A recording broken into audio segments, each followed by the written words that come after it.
How's it going? My name's Dakota Roche, and I'm going to teach you how to do a Feeble 3 on a flat ledge, and you are watching it on RideBMX.com.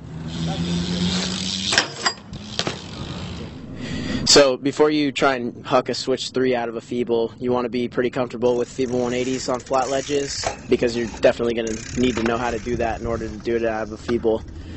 Doing a Feeble 3, in my opinion, is actually easier than doing a bunny hop switch 3 on flat ground. So even if you're not entirely comfortable with a switch 3 on flat, like a bunny hop, I wouldn't say you shouldn't try a Feeble 3, because even though the rotation's similar, because they're both like a switch-way 3, you actually, out of the Feeble, I feel like you have more momentum. You have like more of a turn than if you just do like a flat ground 3. Like your bike's already, if you scoot your tire over to the, closer to the center of the ledge, you're already kind of getting that spin.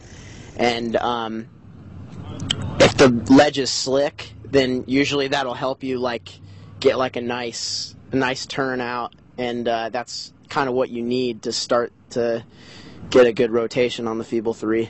Another way to kind of help build your way up to doing the Feeble 3 is on your Feeble 180s, maybe try and get like a nice little pop out of it instead of just maybe like scheming off the end, like a little like yank to get the 180 out. Like maybe try and get like a nice popped 180, and that'll get you comfortable with having your bike kind of leveled out a little bit to get the rest of the rotation for a Feeble 3. The height of the ledge that I was doing the Feeble 3 on for this how-to is generally like a nice sized ledge. If anything, you might want to go a little bit lower at first, and then when you get more comfortable with the trick, obviously you could do it on higher ledges and feel out the rotation. The thing is, when you do it on a higher ledge, the rotation's a lot slower because you have more time to rotate. So kind of take that into consideration as you work your way up to higher ledges. But then again, if you try and do a Feeble 3 on a ledge that's too low, like just a little bit above peg height, it's actually going to be a lot harder on you because you don't have any time at all between, you don't have very much height to do the 360, and you need at least a little bit to get that full rotation. As you get better at the trick, you could do it on lower ledges as well. So the lower the ledge you're trying it on, the better at first. And you kind of want to just feel it out. Maybe, go a little slow. Maybe over-rotate a Feeble 180 just a little bit. Not enough to slam you to the ground, but enough to, like, kind of feel out your rotation.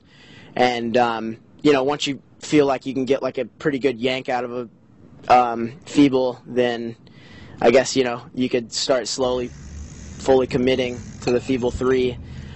And what I like to do is when I get closer to the end of the ledge before I do the 3, I like my front tire to be over to the inside of the ledge a little bit more than the outside, because then you're already getting your momentum to turn the direction you're going to do the 3.